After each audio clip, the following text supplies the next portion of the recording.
Hello guys, welcome to Career Media once again. My name is Gulshan Shah. Friends, NMC की website पे एक notice आई है और उस नोटिस का क्या मतलब है that I will definitely explain, but before that let me tell you the words, let me tell you what actually that notice states. तो सबसे पहली पॉइंट जो है वो ये बताई गई है उस नोटिस में, the commission is currently handling multiple appeals concerning marks decision on starting or increasing seats in postgraduate PG courses. Given the time sensitive nature of the NEET PG counseling process, the Commission has decided to prioritize appeals for broad specialty PG courses first. So, this is the first point. Second point क्या है? Since super specialty PG course counseling is scheduled later, the appeal on PGSS from different colleges will be taken up later in the month of August 2024. However, colleges who intend to appeal against the order of the MAB are requested to submit their appeal within the time frame. So, इसका मतलब क्या है वो समझ लेते हैं हम। कभी भी किसी कॉलेज को यदि कोई न्यू डिपार्टमेंट स्टार्ट करनी है या एग्जिस्टिंग डिपार्टमेंट में सीट्स को बढ़ाने के लिए रिक्वेस्ट डालनी है तो they have to send the application to MAB NMC. उनको एप्लीकेशन भेजनी होती है।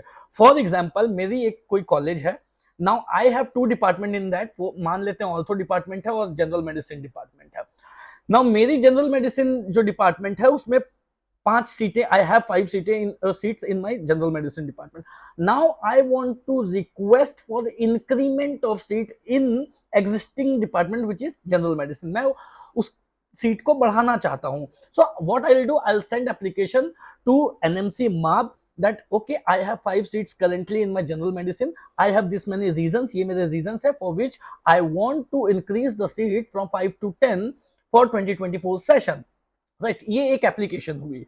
ये एक एप्लीकेशन हुई और एक एप्लीकेशन में क्या कर सकता हूं, the department which I don't have, if I want to start new department, मैं अगर न्यू डिपार्टमेंट स्टार्ट करना चाहता हूं, for example I don't have radiology, so now I want to start radiology.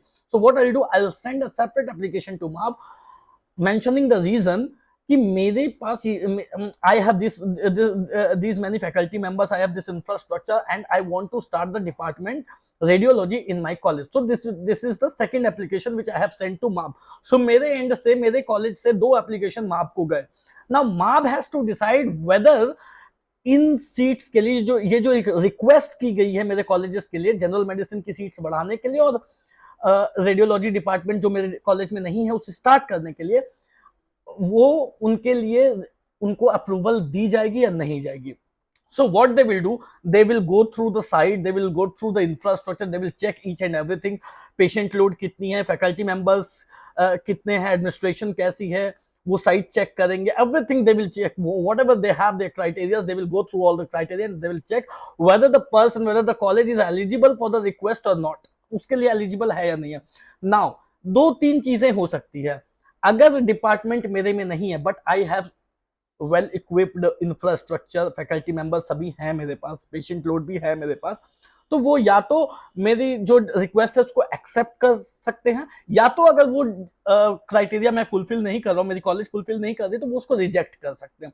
सो ये भी हो सकता है कि मेरी जनरल मेडिसिन की क्राइटेरिया हो सकता है फुलफिल कर रहे हो, तो वो मेरी जनरल मेडिसिन के लिए सीट बढ़ाने के लिए वो अलाउ कर दें, बट जो रेडियो डिपार्टमेंट के लिए मैंने रिक्वेस्ट डाली है बिकॉज ऑफ इंफ्रास्ट्रक्चर, वो उसको डिनाई कर दें। तो ये भी चीजें हो सकती है, या तो दोनों ही डिनाई कर दे अगर मैं वेल इक्विप्ड नहीं हूं for the request for which I have send the application. ये कोई भी सिनेरियो हो सकती है, right.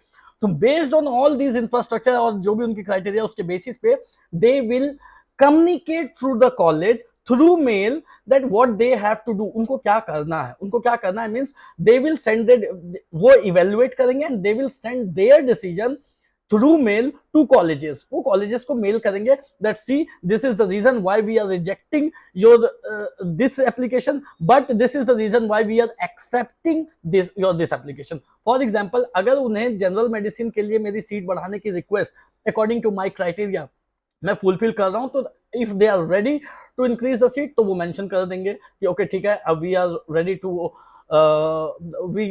To allow you for increasing general medicine seat in your college.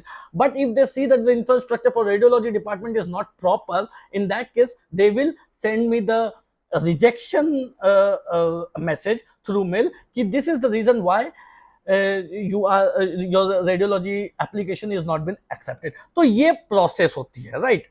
अब इस प्रोसेस में क्या हुआ कि there are so many applications. अगर आप करियर मीडिया की वीडियोस को पहले से फॉलो कर रहे हो तो यू विल बी नोइंग कि 1387 applications has been sent through multiple colleges to MAB for increasing in the existing seat, I mean for increasing in the PG seat, as well as for starting new PG courses, starting new department। तो इस तरीके के 1387 applications colleges की तरफ से MAB को गए हुए हैं, जिसमें MAB जो है वो मेल के थ्रू कम्युनिकेट कर रही है कॉलेजेस से। सो एक कॉलेजेस से मल्टीपल एप्लीकेशंस गए हुए हैं। सो जो मल्टीपल एप्लीकेशंस गए हुए हैं उसमें कुछ कुछ एप्लीकेशंस एक्सेप्ट हुए होंगे, कुछ कुछ ब्रांचेस के लिए एक्सेप्ट हुए होंगे, कुछ कुछ ब्रांचेस के लिए रिजेक्ट हुए होंगे। तो जो रिजेक्ट हुए हैं उसके लिए जो अपील्स है वो अपील कॉलेजेस वापस से करते हैं कि why they want, I mean जो कॉलेजेस हैं दे अपील टू MAB कि हमारी ये एप्लीकेशन रिजेक्ट हुई है, whereas we think that this application should be accepted because we have this reason कि हमारे पास इंफ्रास्ट्रक्चर प्रॉपर है, पेशेंट लोड प्रॉपर है, एकेडमिक्स प्रॉपर है, फैकल्टी मेंबर्स प्रॉपर है, एडमिनिस्ट्रेशन प्रॉपर है। सो बेस्ड ऑन दैट वो री अपील करते हैं MAB के सामने कि हमारी ये एप्लीकेशन जो रिजेक्ट हुई है, I don't feel that this application should be rejected because I have these many reasons to claim this, है ना। अब बेस्ड ऑन दैट उन अपील्स को MAB वापस से री इवेल्युएट करती है कि क्या हमसे कोई गलती तो नहीं हुई है। द कॉलेज क्लेमिंग दैट ये रीजंस हैं कि हमारी जो एप्लीकेशन है वो रिजेक्ट नहीं होनी चाहिए, तो क्या कहीं MAB से कोई गलती तो नहीं हुई। तो दे विल री इवेल्युएट द थिंग, वो वापस से री इवेल्युएट करेंगे एंड वो वापस से फिर वो साइट चेक करेंगे, इंफ्रास्ट्रक्चर वगैरह देखेंगे, और अगर उनको लगता है कि हाँ इनको अप्रूवल मिलनी चाहिए, इनका रिजेक्ट नहीं होना चाहिए, then they will communicate again with the colleges. So इसी अपील की बात हो रही है कि ये जो 1377 एप्लीकेशंस गए हैं, इसमें पीजी कोर्सेज के लिए भी एप्लीकेशन गए हैं और एसएस के लिए भी गए हैं। So what they are saying कि पीजी की जो एप्लीकेशंस गई है उनके अपील्स को हम प्रायोरिटी देंगे, एसएस की जो एप्लीकेशंस आई है उन एप्लीकेशंस को अभी हम होल्ड पर रखेंगे, क्योंकि जो एसएस की काउंसलिंग है वो बाद में होगी, उससे पहले पीजी की काउंसलिंग होगी। क्योंकि पीजी की एग्जाम है देन काउंसलिंग होगी, और एसएस की जो एग्जाम है वो अभी तो जनवरी 2025 में होनी है, तो वो बाद में होगी। इसलिए उन अपील्स को हम बाद में लुक आफ्टर करेंगे। Before that we will prioritise, we will give priority to PG के जो अपील्स है। ओके, यही इस नोटिस का मतलब है, राइट। अब क्या है कि ये एनएमसी नोटिस हुई। नाउ एक और चीज, सीट इंक्रीमेंट जो नीट पीजी 2024 एग्जाम डेट को लेकर के जो एनबीई ऑफिशियल्स का कहना था, वो क्या कहना था?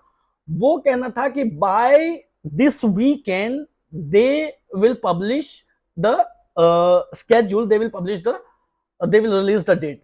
सो आज most probably according to NBE officials, आज मोस्ट प्रोबेबली नीट पीजी 2024 की एग्जाम डेट पब्लिश हो जानी चाहिए। It can come any time by evening. Okay, so that's all for today guys. कोई भी डाउट हो, क्वेरी हो तो दिए गए नंबर पर कॉल कर सकते हैं। At the same time if you want to keep yourself updated, आप सब्सक्राइब कर लें चैनल को, और जो हमारी वेबसाइट डिटेल्स और ब्लॉगिंग की जो डिटेल्स है वो टेलीग्राम ग्रुप डिस्क्रिप्शन बॉक्स में दी गई है। You can go through those details. Thank you guys, thank you so much.